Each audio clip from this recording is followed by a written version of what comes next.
जय हिंद दोस्तों। कैसे हैं आप लोग? बहुत बहुत स्वागत है आप लोगों का हमारे इस चैनल एग्जाम एडुकेटर में।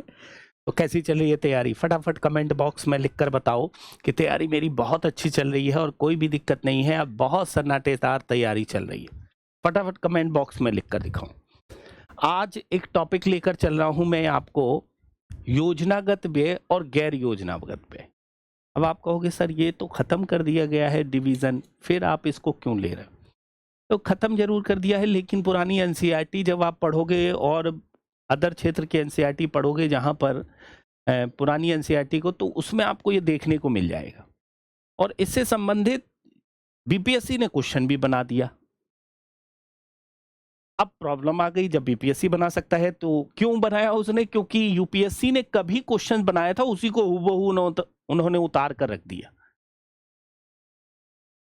और इसी कारण से बच्चों के सामने जब आया तो उन्होंने कहा सर ये तो प्रश्न कहाँ से बन गया पता ही नहीं, इस तरह का तो हमको कहीं किताब में दिखा नहीं एनसीईआरटी वगैरह में।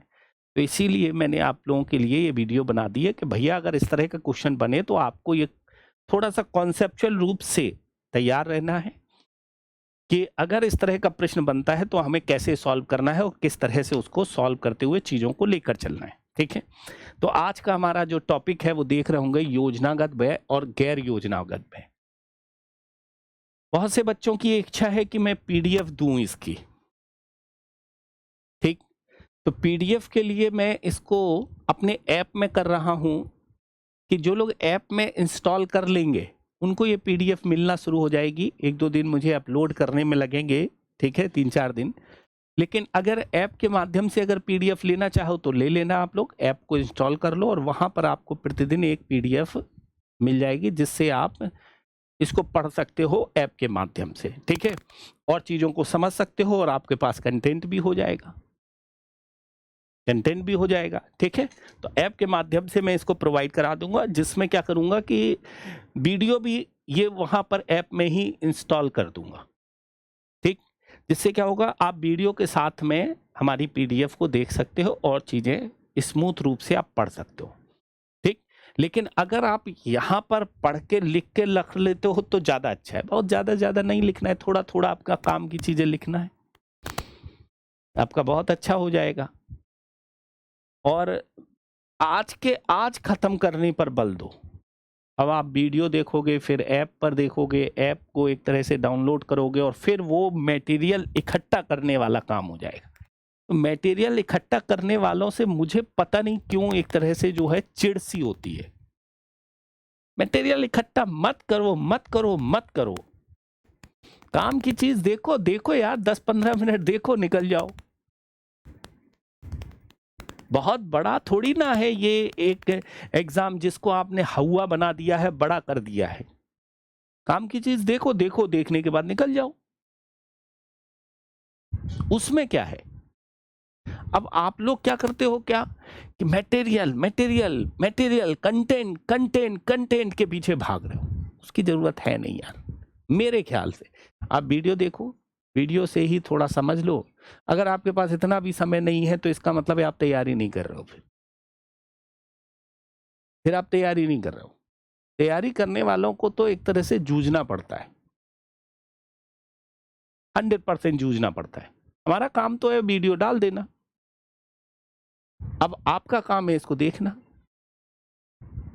अपनी तैयारी को बेहतर करना। कैसे भी करो, बेहतर अच्छी तरीके से करो। और उसके लिए आपको क्या करना पड़ेगा? वीडियो देखना पड़ेगा और कंटेंट पढ़ना पड़ेगा। अब कंटेंट पढ़ने की जरूरत ना हो इसलिए वीडियो बनाई है मैंने, नहीं तो सब किताबों में लिखा हुआ है, सारे किताबों में लिखा हुआ है, उसकी कोई जरूरत ही नहीं। फिर कोचिंग तक की जरूरत नहीं है फिर तो, अगर आप सोच रहे हो तो कोचिंग तक की भी जरूरत नहीं है। और ये मानकर चलिएगा कि एक एक नंबर सिलेक्शन दिलाता है, एक एक मार्क्स सिलेक्शन दिलाता है परीक्षा में। नासूर बन जाता है जब एक नंबर से किसी का रुकता है। इसलिए वो नासूर ना बने, आपकी चीजें बेहतर बनी रहे। इसलिए दिमाग में ये रख कर चलना है कि तैयारी के लिए दौरान अगर हमको कोई प्रॉब्लम आती है, हमको कोई समस्या आती है तो हम वहीं पर सॉल्व कर लें, और नहीं तो सबसे बढ़िया है हमारा नंबर है ही, नंबर पर आप मैसेज करो और मैसेज करके हमें बताओ कि सर हमको ये भी समझा दीजिए, इस पर वीडियो और बना दीजिए। आपकी वीडियो के बेस पर हम डिमांड भी पूरी कर देंगे, आप ये मान लो। ठीक, व्हाट्सअप मैसेज करो और मैसेज करने के बाद हमसे कहो कि सर इस पर वीडियो बना दो, आप हमें ये मटेरियल आपसे चाहिए, हम उस पर भी वीडियो बना देंगे, आप चिंता मत करिएगा। लेकिन मैसेज आप कर दीजिएगा तभी, ठीक है? नहीं तो मैं जिस हिसाब से चल रहा हूँ, मैं क्वेश्चंस को ध्यान में रखकर चल रहा हूँ, और उन क्वेश्चंस को ले रहा हूँ जहां से क्वेश्चन से प्रश्न बने हैं, और प्रश्न बने हैं जिनको बच्चा सॉल्व नहीं कर पा रहा है, तो उन पर बेस्ड होकर मैंने आपको जानकारी दे दी। मेन पर्पस ये है, एक तरह से क्वेश्चंस के माध्यम से रिवीजन है, क्वेश्चन के माध्यम से रिवीजन है, और ये रिवीजन आप करते रहोगे तो बढ़िया है, नहीं करोगे तो भी बढ़िया है, क्योंकि दुनिया तो बढ़िया बढ़िया पर ही चलती है। ठीक है, यहाँ तो आज का हमारा टॉपिक है क्या, योजनागत और गैर योजनागत व्यय। लेकिन सबसे पहले तो हम लोग योजनागत और गैर योजनागत व्यय के संदर्भ में एक क्वेश्चन देख लेते हैं कि कैसे क्वेश्चन पूछ सकता है, क्या क्वेश्चन पूछ सकता है आपसे। निम्नलिखित कौन सा कथन योजनागत व्यय के बारे में सही है? किस व्यय के बारे में? योजनागत व्यय के बारे में सही है। यह मुख्य रूप से सरकारी कर्मचारियों के वेतन पर खर्च होता है। यह बी है, पूंजीगत और राजस्व दोनों प्रकार का व्यय हो सकता है। सी है, यह केवल गैर उत्पादक व्यय होता है। और डी है, इसका नियोजन गृह मंत्रालय द्वारा किया जाता है। A B C D 4 option यहां पर दिए गए हैं, और 4 ऑप्शन के बेस पर यह जानकारी एक तरह से रिप्रेजेंट की गई है आपकी, और 4 ऑप्शन के बेस पर यह जानकारी एक तरह से रिप्रेजेंट की गई है, जिस पर बेस्ड होकर यह काम मैंने आप लोगों का कर दिया है। ये काम आप लोगों का कर दिया है मेन रूप से। अब निम्नलिखित में से कौन सा कथन सही है, इसका सही जवाब आप तब तक प्रेषित करिए, तब तक हम इसको समझ लेते हैं कि भैया ये होता का है वाला योजनागत और गैर योजनागत व्यय। ठीक है, तो आपको अगर इसको समझना है योजनागत और गैर योजनागत, तो योजनागत वह सरकारी व्यय है जो पंचवर्षीय योजनाओं के माध्यम से व्यय किया जाता है, जो नीति आयोग की रणनीतियों के अनुसार व्यय किया जाता है, या अन्य विकासात्मक योजनाओं के माध्यम से व्यय किया जाता है, और इससे अर्थव्यवस्था के आर्थिक और सामाजिक विकास को बढ़ावा मिलता है। उस व्यय को हम कहते हैं क्या? योजनागत व्यय। मतलब सरकारी व्यय वो है जो पंचवर्षीय योजनाओं के रूप में व्यय किया जा रहा है, मतलब योजनाओं के नीति आयोग की रणनीतियों के माध्यम से व्यय किया जा रहा है, या अन्य विकासात्मक योजनाओं के संदर्भ में जो व्यय किया जा रहा है, उसी को हम कहते हैं योजनागत व्यय। और यह व्यय केंद्र और राज्य सरकारों के बजट का एक हिस्सा होता है। ये केंद्र सरकार और राज्य सरकार के बजट का हिस्सा होता है, और दीर्घकालिक परियोजनाओं पर केंद्रित होकर यह व्यय खर्च किया जाता है। लंबे समय तक की योजनाओं पर केंद्रित होकर यह पैसा खर्च किया जाता है, और भारत जैसे विकासशील देशों के बुनियादी ढांचे के विकास के लिए, मानव पूंजी के विकास के लिए, और औद्योगिक प्रगति के विकास के लिए इस तरह के व्यय को किया जाता है। तो ये व्यय जो योजनागत व्यय है, बहुत महत्वपूर्ण व्यय के रूप में जाना जाता है। एक तरह से भारत के जो नियोजन करने की प्रक्रिया है, प्लानिंग करने की प्रक्रिया है, प्लानिंग करने वाले व्यय को हम लोग क्या कहेंगे? योजनागत व्यय। और ये संकल्पना जो योजनागत व्यय वाली थी, ये 1951 ठीक है, मैं पहली बार पंचवर्षीय योजनाओं में देखने को मिली थी, जिसको हमने कहा था योजनागत व्यय। तो फिर सर गैर योजनागत व्यय कौन से हो गए? ऐसे सरकारी व्यय होते हैं जो गैर योजना व्यय, जो योजनाओं से संबंधित नहीं होते, और ये सरकार के जो नियमित खर्चे हैं, अनिवार्य खर्चे हैं, या चालू कार्य हैं, उनको बनाए रखने के लिए किए जाते हैं। मतलब एक तरह से गैर योजना का मतलब है इसमें कोई योजना नहीं बनाई, देखकर नहीं करना है भैया, वेतन देना ही देना है, पेंशन देना ही देना है। तो ये जो है वो वास्तव में क्या है कि प्रशासनिक खर्च है, रखरखाव है, अनिवार्य एक तरह से जो वित्तीय दायित्व हैं, उनको पूरा करने के लिए खर्च किए जाते हैं, जिनको एक तरह से गैर योजनागत कहें। योजनागत तो व्यय होते हैं जो विकास के रूप में रिप्रेजेंट होते हैं, और गैर योजनागत एक तरह से क्या है कि योजनाओं से संबंधित नहीं होते, जो सरकार के नियमित खर्च हैं उनको पूरा करने के लिए किए जाते हैं। अर्थात प्रशासनिक खर्च, रखरखाव और अनिवार्य वित्तीय दायित्व इसमें शामिल होते हैं, जैसे वेतन देना ही देना है, पेंशन देना ही देना है, ब्याज का भुगतान यहाँ पर करना ही करना है, ये गैर योजना। यहां से बीपीएससी में क्वेश्चन बनाया, ठीक है। ये वास्तव में गैर योजनागत व्यय ही राजकोषीय नीति और वित्तीय अनुशासन के हिस्से के रूप में देखा जाता है। ये गैर योजनागत व्यय, इस लाइन को आपको याद रखना है, ये आपके लिए वास्तव में बहुत महत्वपूर्ण है, और ये राजकोषीय घाटे अर्थात फिजिकल डेफिसिट को प्रभावित करता है, क्योंकि यह व्यय आमतौर पर गैर उत्पादक माना जाता है। गैर योजनागत व्यय को ही गैर उत्पादक माना जाता है, इसीलिए इसको प्रभावित करता है। याद रखेंगे इसको।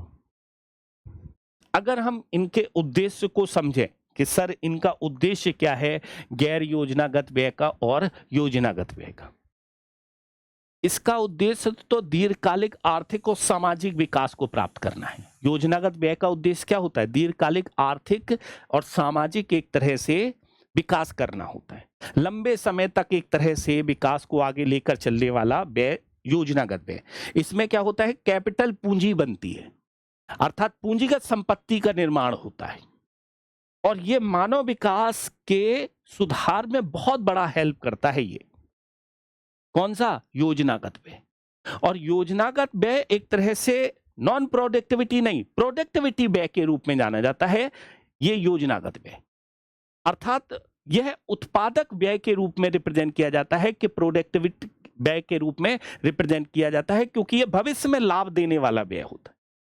जैसे हमने स्कूल बनवा दिया तो भविष्य में लाभ देगा, अस्पताल बनवा दिया, हमने नई सड़कें बनवा दी, हमने नए बांध बनवा दिए, ये सारे व्यय क्या हो गए? योजनागत व्यय होगा। ये समस्त व्यय क्या हो गए? योजनागत। तो सर गैर योजनागत व्यय क्या होगा? ये वास्तव में सरकार के नियमित खर्च हैं, हमने कहा अनिवार्य खर्च हैं जिनको बनाए रखना है। ये अल्पकालिक और चालू आवश्यकताओं पर केंद्रित होकर कार्य करेंगे, नॉन प्रोडक्टिविटी के रूप में काम करते हैं। तत्काल आर्थिक लाभ और संपत्ति एक तरह से ये हो सकता है कि आर्थिक लाभ पर बेसिकली यहां पर थोड़ा बहुत दे जाएं, लेकिन तत्काल रूप से नहीं दे पाते। ये संपत्ति निर्माण में भी योगदान नहीं देते, वहां तो कैपिटल पूंजी का निर्माण हो रहा है योजनागत में, लेकिन गैर योजनागत में यहां पर नहीं हो रहा है। अब देखो यहां पर एक बात रखना, योजनागत व्यय का विकास सतत विकास लक्ष्यों, समावेशी विकास और भारत की आर्थिक नियोजन प्रक्रिया से होता है। इसको यूपीएससी के लिए याद रखना। और सामाजिक आर्थिक असमानताओं को कम करने में भी ये मदद करता है। जबकि गैर योजनागत व्यय का विश्लेषण राजकोषीय प्रबंधन, फिजिकल मैनेजमेंट और सरकार की विभिन्न वित्तीय स्थिरता के संदर्भ में महत्वपूर्ण है। यह राजस्व घाटे को बढ़ा सकता है, जो अर्थव्यवस्था के लिए चिंता का विषय है। अर्थात गैर योजनागत व्यय ज्यादातर राजस्व घाटे से संबंधित होते हैं।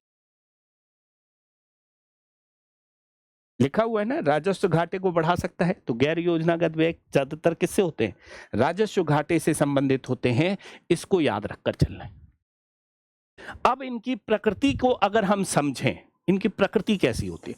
देखो योजनागत व्यय तो हो सकते हैं, पूंजीगत व्यय भी हो सकते हैं, राजस्व व्यय पूर्णतः राजस्व व्यय नहीं ना, एक तरह से यहां पर दोनों योजनागत व्यय में तो दोनों व्यय शामिल होते हैं, राजस्व पूंजीगत व्यय भी शामिल होते हैं और राजस्व व्यय भी शामिल होते हैं, दोनों शामिल होते हैं। मतलब राजस्व खर्चे के बाद में हमें प्राप्ति होती है, उस खर्चे के बाद में अगर हमने कर दिया तो फिर हम उसको डेवलपमेंट में लगा देते हैं, तो ये दोनों हो सकता है। ठीक है, राजस्व व्यय कहां पर सर आप देखते हैं? यहां पर जैसे योजनाओं के रखरखाव या संचालन पर जो खर्च होता है, जैसे ग्राम पंचायतों को हम लोग अनुदान दे देते हैं, सब्सिडी दे देते हैं, तो वो व्यय भी क्या है? योजनागत व्यय है। राजस्व व्यय के हिस्से के रूप में रिप्रेजेंट। और पूंजीगत व्यय तो आपको पता ही है, नई परियोजनाएं जैसे सड़क बनती हैं, रेल बनती है, बांध निर्माण होता है, वो सारे के सारे होते हैं। तो आपको ये याद रखना कि योजनागत व्यय दोनों हो सकते हैं। दोनों कौन? पूंजीगत व्यय भी हो सकते हैं और राजस्व व्यय भी हो सकते हैं, दोनों हो सकते हैं। पूंजीगत व्यय भी हो सकते हैं और राजस्व व्यय। जबकि गैर योजनागत व्यय ज्यादातर होते हैं मुख्य रूप से राजस्व व्यय से संबंधित हो, जैसे वेतन, पेंशन, ब्याज भुगतान, ये सब के सब गैर योजनागत। पूंजीगत व्यय का हिस्सा कम होता है, ऐसा नहीं होता, कम होता है।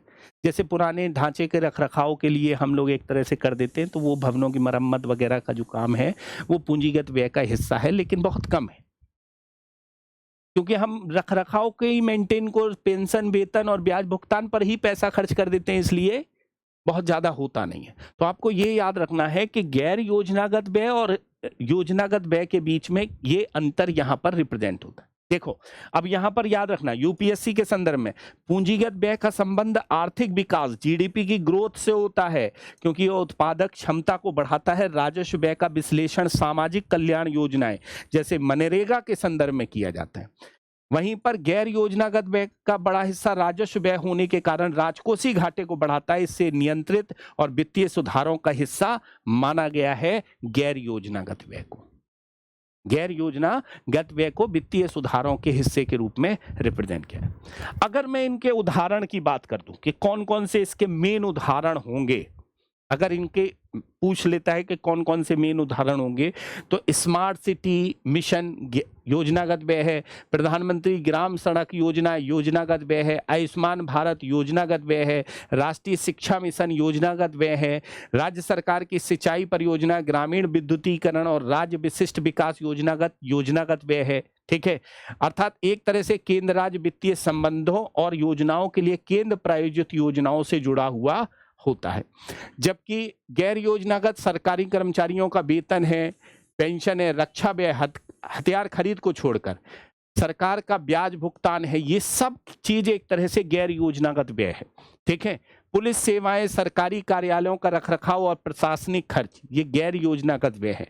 ये उदाहरण गैर विकासात्मक व्यय, नॉन डेवलपमेंट एक्सपेंडिचर के रूप में वर्गीकृत किए जाते हैं और राजकोषीय नीति के विश्लेषण में बहुत महत्वपूर्ण भूमिका निभाते हैं, बहुत महत्वपूर्ण भूमिका निभाते हैं। याद रखना, बड़े आराम से आपको समझ में आ गया होगा, बहुत स्पष्ट शब्दों में मैंने कम शब्दों में योजनागत व्यय और गैर योजनागत व्यय पर यह वीडियो बनाई है। बहुत ज्यादा लाग लपेट वाली वीडियो नहीं है, छोटी छोटी जानकारी है। अगर आप ले लेते हो तो बहुत अच्छा है। नियोजन के संदर्भ में देखा जाए तो इसका नियोजन नीति आयोग, पहले योजना आयोग करता था, संबंधित मंत्रालय द्वारा किया जाता है।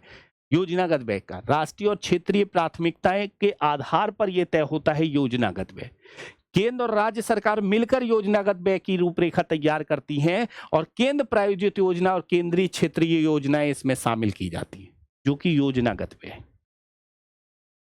वहीं पर दूसरी तरफ यह नियोजन प्रक्रिया भारत के संघीय ढांचे और सहकारी संघवाद से जुड़ी है। नीति आयोग की भूमिका और 15वें वित्त आयोग की सिफारिश इसी संदर्भ में प्रासंगिक रूप से रखी जाती है।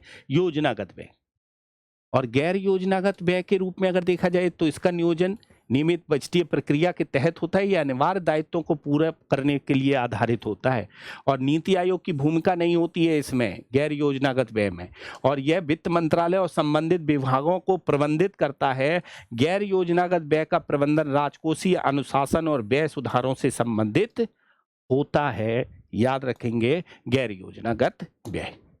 तो इस तरह से योजनागत व्यय और गैर योजनागत व्यय आपको समझ में आ गए हो। मतलब एक तरह से डेवलपमेंट वाले, तो डेवलपमेंट नया काम हो रहा है, कुछ भी हो रहा है तो योजनागत व्यय है।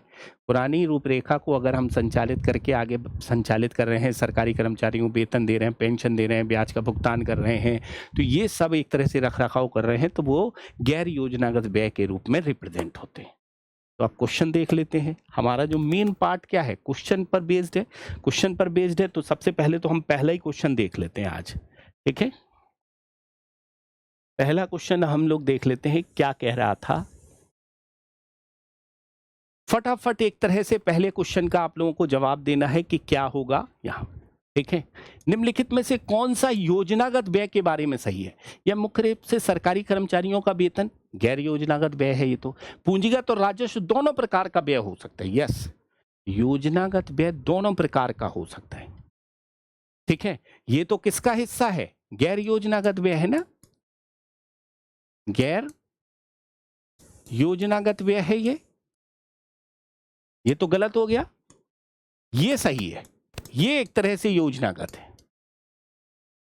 ठीक, गैर उत्पादक व्यय, गैर उत्पादक व्यय तो एक तरह से क्या है, नियोजन की नीति के अनुसार एक तरह से किया जाता है। गैर उत्पादक नहीं, उत्पादक व्यय है ये, उत्पादक व्यय। गैर उत्पादक व्यय तो गैर योजनागत व्यय।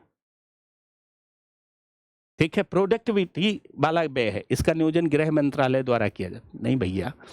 ठीक है, ये एक तरह से योजनागत व्यय की प्रकृति और उसका वर्गीकरण एक तरह से उसकी किस हिसाब से वो तय होगा उसके बेस पर ये तय किया जाएगा, ऐसा बिल्कुल एक तरह से नहीं होता है। तो क्या होगा आंसर? बी होगा या। ठीक, चलिए पहला तो हमने देख लिया, अब हम लोग दूसरा क्वेश्चन देख लेते हैं। दूसरा क्वेश्चन है, निम्नलिखित में से कौन सा गैर योजनागत व्यय का उदाहरण है? फटाफट बताओ, गैर योजनागत व्यय का उदाहरण कौन सा है? बहुत ज्यादा लाख लपेट वाला तो था नहीं यार। गैर योजनागत व्यय, गैर योजनागत व्यय है स्मार्ट सिटी मिशन के तहत शहरों का विकास, योजनागत व्यय है। सरकारी कर्मचारियों का पेंशन, यही है गैर योजनागत व्यय। ठीक, प्रधानमंत्री ग्राम सड़क योजना, योजनागत व्यय है। आयुष्मान भारत योजना नीति आयोग के द्वारा जो तैयार किया जाएगा, योजनागत व्यय है। केवल और केवल क्या होगा आंसर? बी आंसर होगा, सरकारी कर्मचारियों का पेंशन गैर योजनागत व्यय के रूप में रिप्रेजेंट होगा। ठीक है, योजनागत और गैर योजनागत व्यय के बीच अंतर के संदर्भ में निम्नलिखित में से कौन सा कथन गलत है? योजनागत व्यय और गैर योजनागत व्यय के बीच अंतर के संदर्भ में निम्नलिखित में से कौन सा कथन गलत है? गलत पूछा गया है, कौन सा कथन एक तरह से गलत है? ठीक है, तो कौन सा कथन? योजनागत व्यय नीति आयोग द्वारा नियोजित किया होता है एक तरह से, बिल्कुल ये तो एक तरह से ठीक है, नीति आयोग के द्वारा एक तरह से नियोजित। गैर योजनागत मुख्य रूप से राजस्व व्यय होता है, ये भी ठीक है, मुख्य रूप से राजस्व व्यय होता है, इसमें शामिल होता है अलग बात है, लेकिन मुख्य रूप से लिखा है तो ठीक है। ठीक, योजनागत व्यय केवल पूंजीगत व्यय होता है। योजनागत व्यय यहां पर पूंजीगत व्यय नहीं होता है, राजस्व व्यय और पूंजीगत दोनों होता है।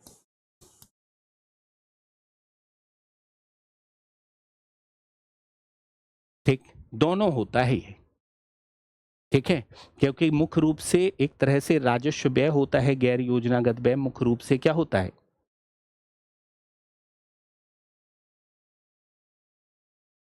केवल पूंजीगत नहीं होता है बल्कि दोनों होता है, योजनागत व्यय, और ये हमने आप लोगों को दिखाया भी है। ठीक है, इसलिए आंसर क्या होगा?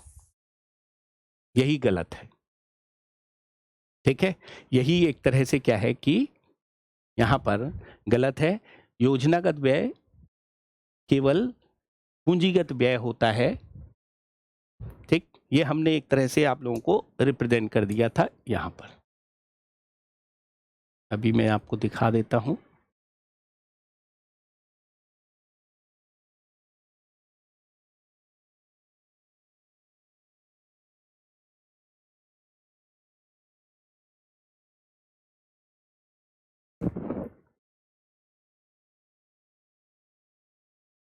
ये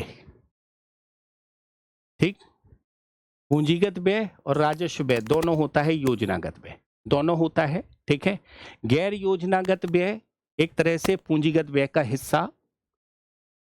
ठीक है, पूंजीगत व्यय का हिस्सा कम होता है, जैसे कि पुराने ढांचे का रखरखाव कम होता है। राजस्व व्यय होता है गैर योजनागत। ठीक, तो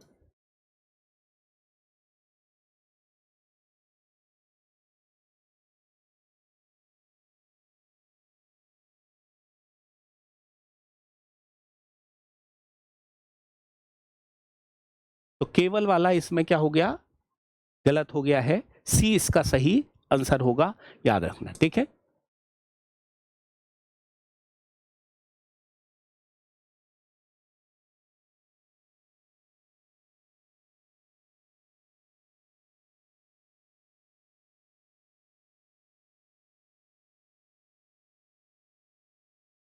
गैर योजनागत व्यय का राजकोषीय नीति पर क्या प्रभाव पड़ता है?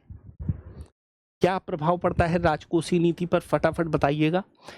गैर योजनागत व्यय आर्थिक विकास को बढ़ाता है? नहीं भैया, यह राजकोषीय घाटे को बढ़ा सकता है। यस, गैर योजनागत व्यय राजकोषीय घाटे को बढ़ा सकता है, याद रखना, ये इसका सही आंसर होगा बी।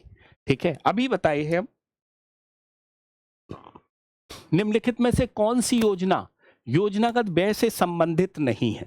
कौन सी योजना योजनागत व्यय से संबंधित नहीं है? फटाफट एक तरह से बताइएगा कौन सी योजनागत व्यय से संबंधित नहीं है। पांचवें का सही जवाब यहां पर दीजिएगा, कौन सा एक तरह से क्या होगा। तो कौन सी योजना योजनागत व्यय? ठीक है, रक्षा खरीद के लिए हथियारों की खरीद। ठीक है, रक्षा खरीद के लिए हथियारों की खरीद, इसका सही जवाब होगा बी। ठीक है, तो ये याद रखना, रक्षा सेवाओं के लिए गैर योजनागत व्यय का हिस्सा होता है ये। ठीक है, क्योंकि ये नियमित रक्षा खर्च से संबंधित है और विकास योजनाओं का हिस्सा नहीं होता है, इसीलिए क्या है, रक्षा सेवाओं के लिए हथियारों की खरीद गैर योजनागत व्यय से संबंधित नहीं माना जाता है इसे। ठीक है, आंसर क्या होगा? बी। ये तो एक तरह से जितनी भी अवसंरचना का विकास है ये योजनागत है, इसीलिए इसको यहाँ। ठीक है, तो ये हमारे क्वेश्चन रहे आप लोगों के लिए जो हमने रिप्रेजेंट किए थे, देखा आपने। इसी तरह से हम योजनाओं के संदर्भ में और सारी चीज़ों के संदर्भ में पीपीटी लाते रहेंगे, आप चिंता मत करिए, और ये क्रम चलता रहेगा इसी तरह। 365 डेज चलेगा ये, मतलब पूरे साल एक कॉन्सेप्ट मिलेगा आपको, उस कॉन्सेप्ट के माध्यम से आप जानकारी प्राप्त कर सकते हो इकोनॉमिक्स की, मतलब हर जानकारी आपको मिल जाएगी इकोनॉमिक्स की, आप चिंता मत करिए, और बेहतर ढंग से जानकारी मिल जाएगी। हर छोटी से छोटी बात को कवर किया जाएगा और बड़ी से बड़ी बात को यहाँ कवर किया जाएगा आप लोगों के सामने। बशर्ते निरंतरता आप लोग भी बनाए रखिएगा, हम तो बना कर रखे हुए हैं निरंतरता, और इसी तरीके से ये चलती रहेगी। अगर मैं बाहर भी जाता हूँ पढ़ाने तो लैपटॉप के माध्यम से वो क्लास लेना शुरू कर दूंगा और आप तक 100% ये क्लास पहुँचाता रहूँगा इसी तरीके से। तो जुड़े रहिएगा हमारे साथ में इसी तरीके से। नेक्स्ट क्लास में फिर मिलते हैं हम लोग कल इसी समय 9:30 बजे रात्रि के समय आपका साथ में। Thank you all of you, शुभ रात्रि, जय हिंद।